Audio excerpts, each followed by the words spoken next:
Hi, JJ Semidey here, ABC Inspections with your tip of the day. Today's tip, improper plumbing repairs. So this house was had some work done, basically flipped in this bathroom.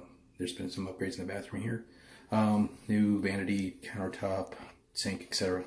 And new plumbing. However, when the plumbing was ran, it was done incorrectly. Let me show you.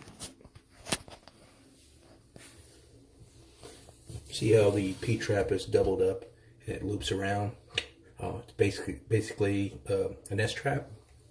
The potential is there for some siphoning, bringing sewer gases back in. It's not going to drain like it should, basically, and this needs to be corrected. That'll be noted on the report.